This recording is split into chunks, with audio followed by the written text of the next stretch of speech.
Welcome, Dani Rosenberg. It's great to have you here. It's great to see you, I think, at the outskirts of Tel Aviv, giving us a perspective of your home.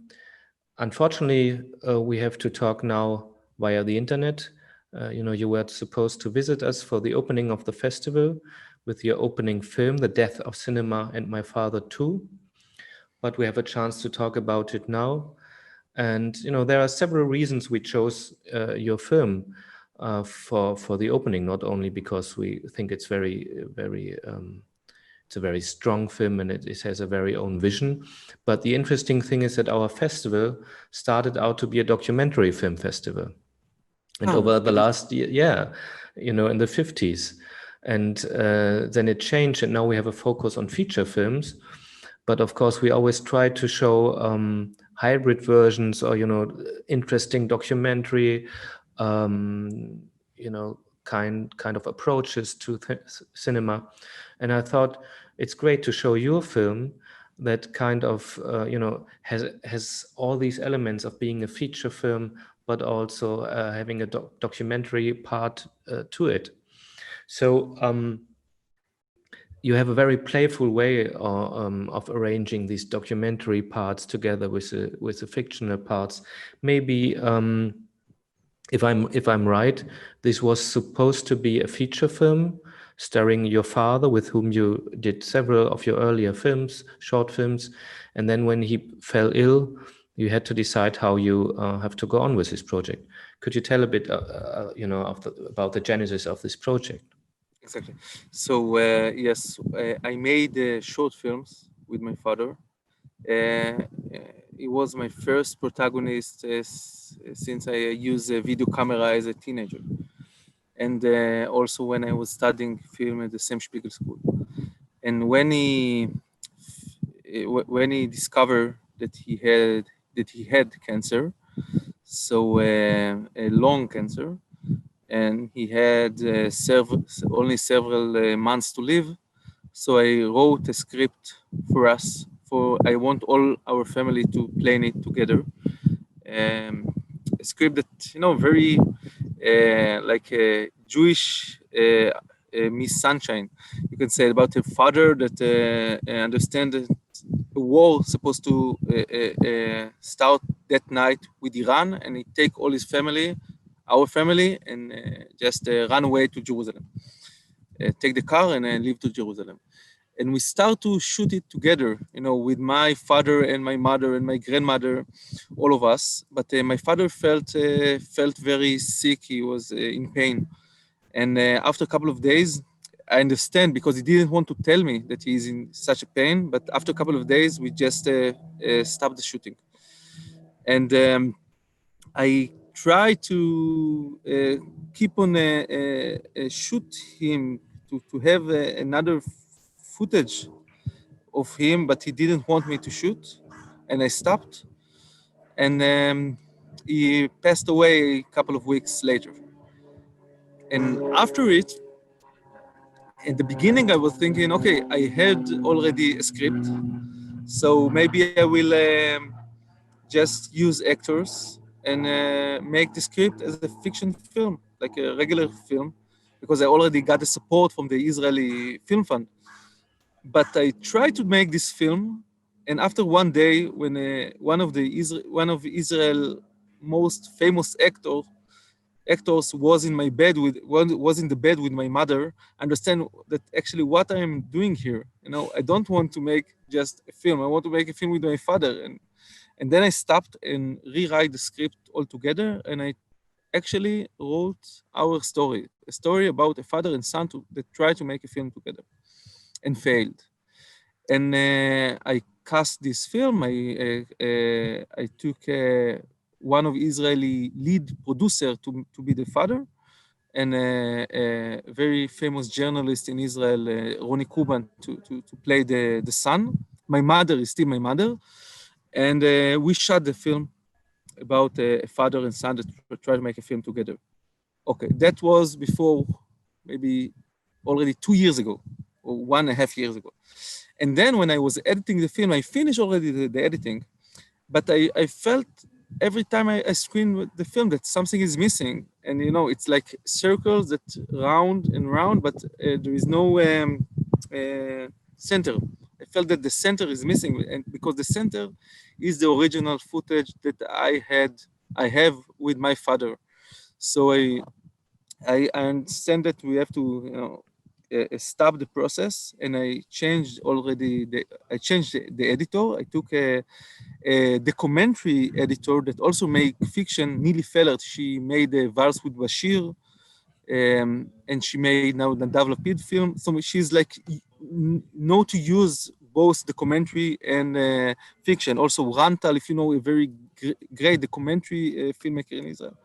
So we edit together the film using also the fiction material and the documentary material, and also footage I have with my father since I was a teenager. And all the layers combined together is the film. Yeah, and you just mentioned there are these tiny bits from earlier short films you did with your father. And it's obviously it's a very personal story you filmed. And I think it's also very archetypical in a way that's father and son. And I really loved these bits to see, one can really imagine you growing up and having this special bond to your father and doing these films together. And one can really see this through, there's this one bit where he's going on a parking place, and it feels like these 70s paranoia films. And then I also remembered Rushmore, Wes Anderson, when he plays with these kind of settings. Yes. So it's very touching to see that. And would you like to elaborate a bit about these films you did, the previous films you did with your father? What kind of experience this was for you? So when I was really young, it was I just tried to remake the films I love. So yes, so there was the 70s paranoia, and also you can see, well, the film actually that he's in the parking lot. It started like a Clockwork Orange. It was like about a son that tried to kill his family, and but what I found out when I rewatch all the films now, that in all of them, in one way or another, I killed my father. Okay. In one film, he commits suicide. In the other film, someone kill him. There are other two films that I didn't use, but also, and I think that in a way, I have this fear of losing him, and I didn't know that was deep inside of me. But I think that when I was young, so that was my fear. And that's why I like I wrote stories that I imagine it's happening. And sorry. No, please. No, and I just want to say that the film the film that ends the feature about my grandmother making schnitzels. So that was from a more when I was already a student, and then actually it's also films I like because I was into and still into the Iranian period of Majid Majidi, Kristami, and so on. So I start to use start to understand that I really want to use my family and to use people, real people, non-actors in my films. I've seen it's all combined there. It's interesting. I've seen many interesting Iranian films this year. It's kind of blossoming again, the cinema. And we also have another Israeli project this year, Asia, which is a very interesting film. And your film is not only personal, but it's also portraying Tel Aviv and Israel, and doing it in a very humorous way, yet very sensitive. How would you describe the political situation right now in your country? Well, terrible in one word, just terrible.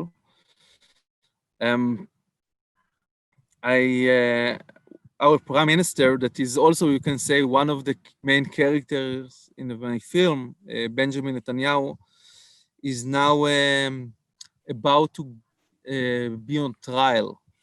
And because he don't want to get this trial, so he actually take the whole country as hostage, because he use everything, also the COVID situation, to avoid his trial.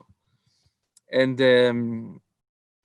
I think, and I was all my life with a political stand, but I'm very pessimistic in the last years, and also people I know, because Israel become more and more right-wing.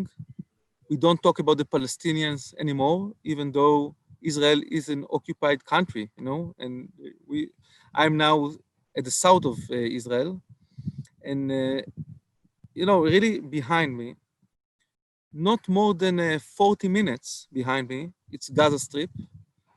And Gaza Strip is 1.5 million people in a big cage, in prison. They cannot go out anywhere. Not to Egypt, not to Israel. It's a very small strip and 1.5 million people there. And I think that, I didn't plan to sit here and answering this question, but sitting here just tells you about the anomaly in Israel, because it's so quiet and peaceful, but actually we are inside one of the most horrible in the terms of human condition place in the world. And no one in Israel, not no one, but Israeli society don't care anymore. And I'm really afraid of the future. And Benjamin Netanyahu used also the big fear from Iran, the big nuclear bomb. That's why I use it in my film, because there is the big fear of, and I think not by coincidence, I wrote the original story about a father that have this fear from a big war with Iran, because the real fear, just dying, is not something heroic, You die in a slow whisper, not in a big bang. Yeah. And now there are the US elections coming up, which is also, very interesting to see what happens and changes to the position.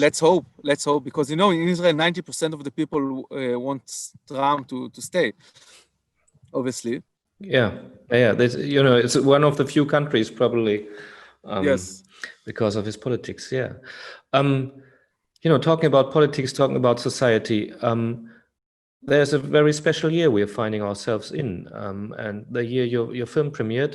Your film was selected for the Cannes Film Festival, and congratulations. On the other hand, your film was there, but it didn't screen. You couldn't be there. How was this feeling for you? well, when I gave the name The Death of Cinema, and my father too, it was to say that actually when cinema is still alive, so the father is still alive. So that is the possibility to keep the spirit alive.